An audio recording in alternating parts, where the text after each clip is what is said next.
जय माता दी। आप सभी पर माँ शैलपुत्री की कृपा सदैव बनी रहे। इस बार शारदीय नवरात्रि 22 सितंबर दिन सोमवार से प्रारंभ हो रही है और 22 सितंबर को ही माँ शैलपुत्री की पूजा की जाएगी और इसी दिन घट स्थापना होगी।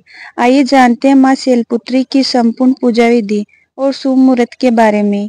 22 सितंबर को ब्रह्म मुहूर्त सुबह 4:43 से 5:31 तक रहेगा।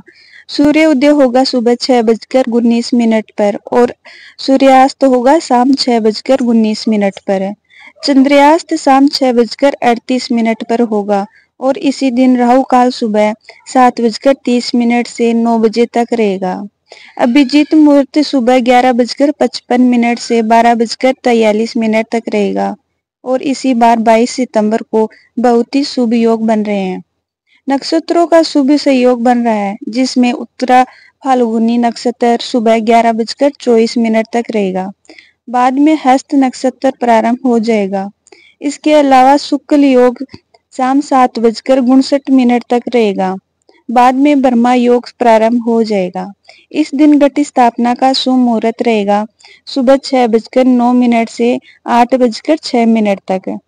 हालांकि सुबह 7:30 बजे से राहु काल लग जाएगा, तो राहु काल लगने से पहले पहले आप घट स्थापना कर ले, सुबह की पूजा कर ले। यदि घट स्थापना सुबह ना कर पाए तो आप फिर अभिजीत मुहूर्त यानी सुबह 11:49 से दोपहर 12:38 तक इसके बीच में आप कलश स्थापना कर सकते हैं।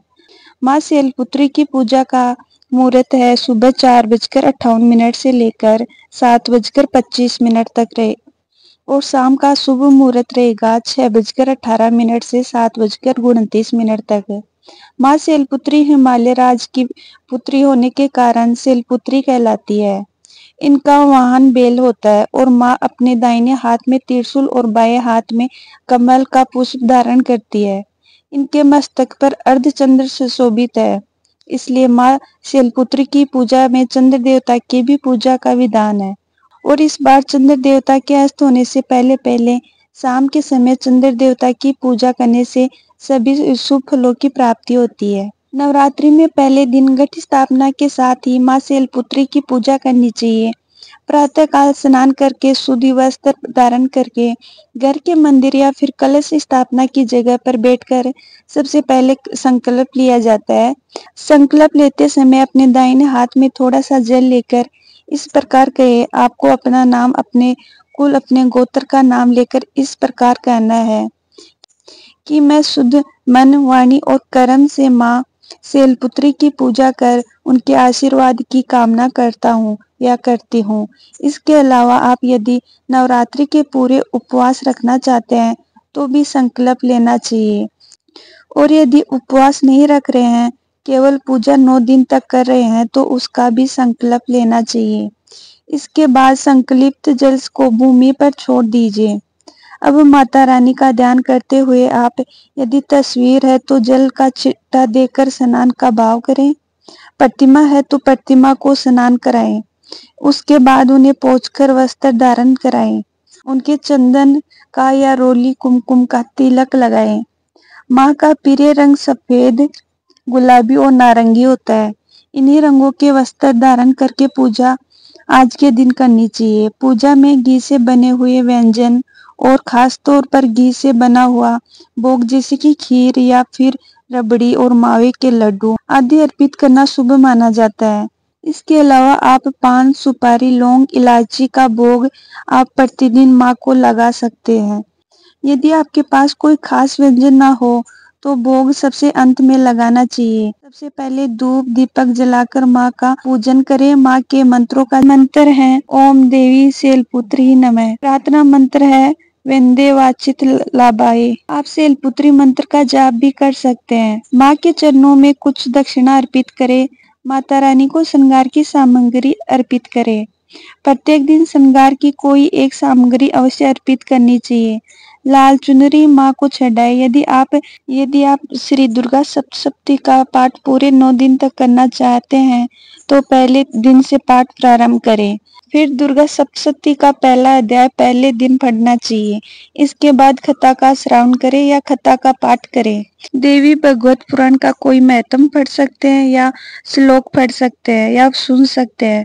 फिर सबसे अंत में श्री दुर्गा चालीसा का पाठ करें और कपूर जलाकर माँ की आरती करें। आरती उतारने के साथ ही आपको एक छोटी सी अंग्रेजी से छोटा हवन हम कहते हैं वह भी करना चाहिए, क्योंकि अग्नि देवता के माध्यम से सभी देवी देवता अपना अपना भोग स्वीकार करते हैं। तो गाय के गोबर का एक उबला तोड़कर आप उसके छोटे छोटे टुकड़े उसे आग में सुलगा लें।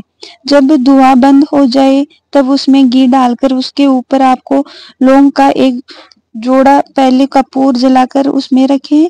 जब अग्नि प्रज्वलित हो जाए तब उसमें लौंग का एक चूड़ा जिसमें फूल लगा हुआ हो वह अग्नि देवता को अर्पित करना चाहिए। फिर जो भी भोग आपने माता रानी को अर्पित किया है, जैसे मिठाई का या लौंग सुपारी का, तो आपको पतासा मिश्री या फिर दूध से बनी मिठाई का थोड़ा सा हिस्सा अग्नि देवता को अर्पित करके सबसे अंत में अग्यारी के चारों ओर जल का छिट्टा देना चाहिए। यदि आपने कलश की स्थापना की है तो पूजा का शुभारंभ कलश स्थापना से होना चाहिए।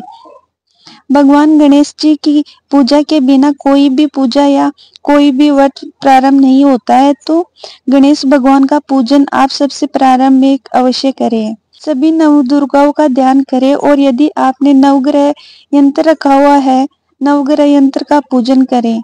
नवग्रह मंत्र का जाप कर सकते हैं या स्रोत का पाठ पढ़ सकते हैं या आप सुन भी सकते हैं। कलश की स्थापना के बगैर भी आप माँ शैलपुत्री की पूजा कर। उपवास रखने में आप समर्थ ना हो तो आप माता रानी की पूजा 9 दिनों तक पूरे मन से या पूरी श्रद्धा से आप कर सकते हैं। इस प्रकार पूजा करने के बाद आप व्रत रखें। शाम के समय एक बार फिर से साफ सफाई वस्त्र धारण करके पूजा करें। माँ को भोग लगाए। भोग शाम के समय आप फलाहार का लगा सकते हैं, जिसमें आप आलू, लौकी या कद्दू से बने हुए सात्विक व्यंजन का भोग लगा सकते हैं। इसके अलावा पान, सुपारी, इलायची का भी भोग लगाने से भी अगर भोग में कोई कमी रह जाए तो वह पूर्ण हो जाती है। नवरात्रि के पूरे 9 दिनों में हो सके तो एक छोटी कन्या को फलाहार पहले दें, उसके बाद प्रसाद रूप में आप सेवया ग्रहण करें और इसके अलावा गाय का एक हिस्सा भी आपको फलाहार में निकालकर गौ माता को खिलाना चाहिए। ध्यान रखिए कि नवरात्रि के व्रत करने वाले भक्तों को किसी दूसरे के घर का फलाहार या जलपान आदि करने से जहां तक हो सके बचना चाहिए। अगर किसी भी महिला या कन्या को नवरात्रि व्रत के दौरान पीरियड्स हो जाए तो वह व्रत बीच में नहीं छोड़ना चाहिए। इस दौरान आप पूजा की किसी सामग्री को स्पर्श ना करें, लेकिन मानसिक पूजा करते हुए आप व्रत रख सकते हैं। मन में उन सभी चरणों को आप दोहरा सकते हैं जैसे आप पूजा पाठ करते समय या मंत्र जाप करते समय करते हैं। पीरियड्स के दौरान भी आप मानसिक मंत्र जाप कर सकते हैं। यदि हमारे द्वारा दी गई ये जानकारी आपको पसंद आई हो तो हमारे चैनल माई वॉइस को सब्सक्राइब, लाइक, शेयर करना ना भूले। जय माता रानी दोस्तों।